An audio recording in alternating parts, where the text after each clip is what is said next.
800-7070이 누가 사용하는가 라는 질문에 국가기밀이기 때문에 답하지 못한다고 하셨죠? 네, 그렇습니다.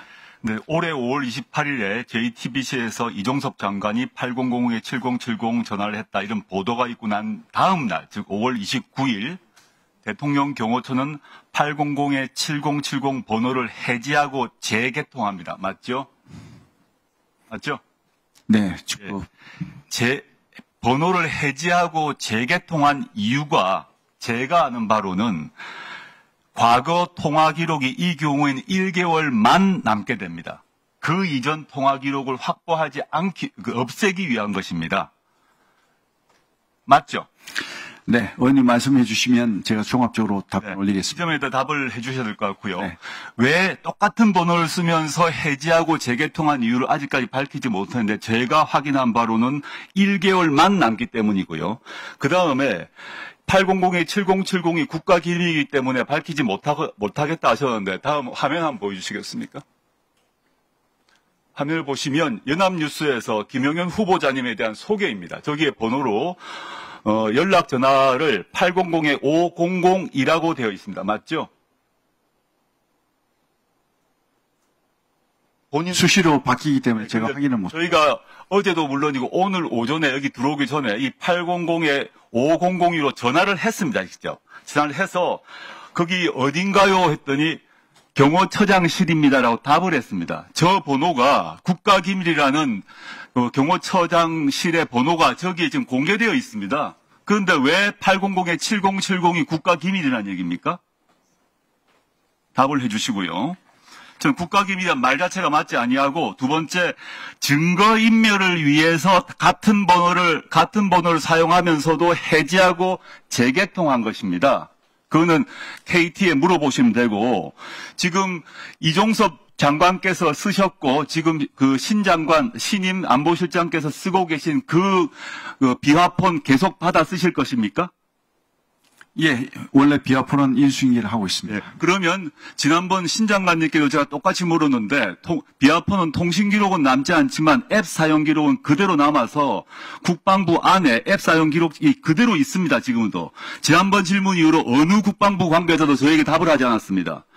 그 앱 기록, 비화폰의 앱을 통해서 통화를 하니까요. 앱 기록에 대해서 누가 관리하는지, 지금 보관되어 있는지, 혹시 없앴는지에 대해서 답해 주시길 바랍니다. 지금 그 신 장관님도 답을 하지 않으셨습니다. 그 다음에 후보자님 입장에 좀 거북한 일입니다만은 제가 여쭐 수밖에 없을 것 같습니다. 후보자님 입장에 좀 힘들었던 경험이실 건데 17사단 사건 아시죠? 네. 네. 그 사건이 아주 본인에게 중요한 사건이셨고 그 사건에서 이모 대령이 무고죄가 성립되어서 최종적으로 대법원에서 실형까지 확정되었습니다. 알고 계실 거고요, 물론. 네. 예. 근데 이 관련해서 후보자님께서 17사단장 시절에 당시 임병장 사망 사건과 관련해서 살신성인이다, 의로운 죽음으로 처리하라는 지시를 혹시 내린 적이 있습니까? 이미 대법원 판결에서 다 진실이 밝혀진 걸로 알고 있습니다. 네, 그럼 제가 보겠습니다. 다음 무고죄 판결 중에서 보게 되면 중요한 두 개의 결정적 증거가 있습니다. 보시면 당시 아까 다른 사람입니다. 이모모 소령, 지금은 중령으로 알고 있습니다만은 그분이 그 부관 참모였는데 당시에 이분이 증인으로 나와서 사단장께서 사망 경위를 조작하라는 이유가 전혀 없다. 화상회의 시스템 통해서 이상훈 대령이 사단장에게 조작된 내용을 보고했다라는 진술을 함으로써 무고죄가 성립하고 후보자님은 그걸 통해서 혐의를 벗으셨죠. 판결문에 나와 있는 내용입니다. 네, 이 부관 참모뿐만 아니라 20명이 넘는 정인이 동일한 진술을 했습니다. 네, 근데 보시면 또 두 번째 걸 보겠습니다. 두 번째 화면 진술 내용을 보겠습니다. 보시면 여기서도 보게 되면 그 이상훈 대령이 중징계 받으면 진급이 무효가 될 수 있다. 이렇게 해서 그는 허위 진술을 했다라고 적혀 있습니다. 그거는 알고 계시죠? 네. 예, 직접 관련되셨을 거니까. 그런데 앞에 얘기했던 진술하고 지금 보였던 두 개의 진술에서 공통점이 하나 있습니다. 즉, 이 진술이 이모 부관 참모의 진술이 재판에서 결정적 진술이 되었다는 것이고 이 결정적 진술이 당연히 후보자님께 매우 유리하게 적용되었다는 것인데 사람이 부관참모 이영선 맞죠? 네, 맞습니다. 이영선이라는 사람이 현재 용산의 의전비서관실에 근무 중이죠. 맞습니다. 맞죠? 이 사람이 실제 대통령실로 파견된 날짜가 23년 8월입니다. 네. 실제 이 이영선 씨는 이영선 의원은 22년 8월부터 근무를 이미 하고 있었습니다.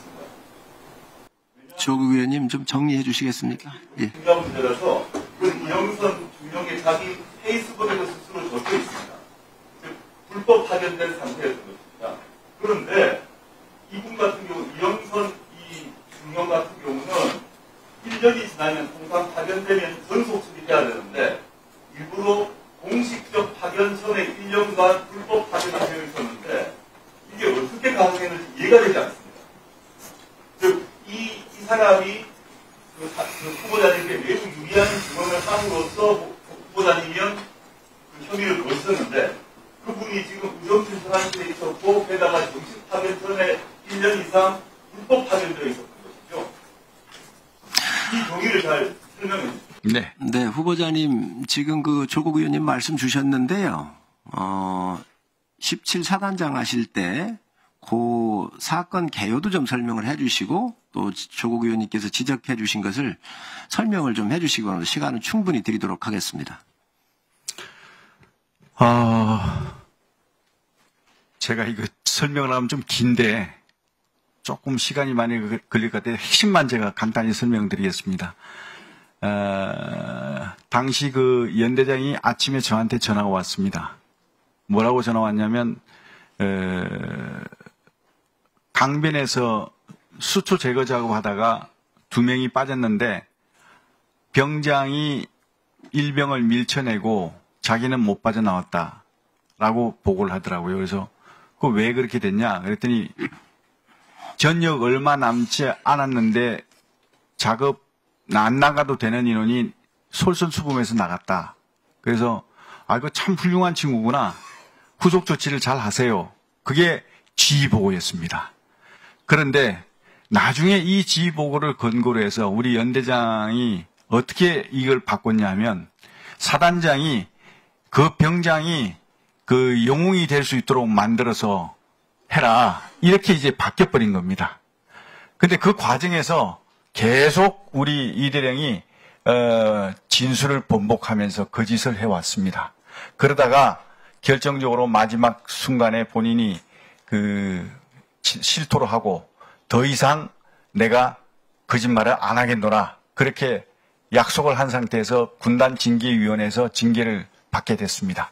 그런 어떤 상황에서 이제 그 징계위원회가 열렸고 그 징계위원회에서 징계가 돼가지고 중징계를 받게 되니까 그 중징계를 나오니까 이제 이 친구가 대령 진해자였습니다. 다시 말해서 중징계를 받게 되면 대령 진급이 안 되고 중령으로 끝나버립니다.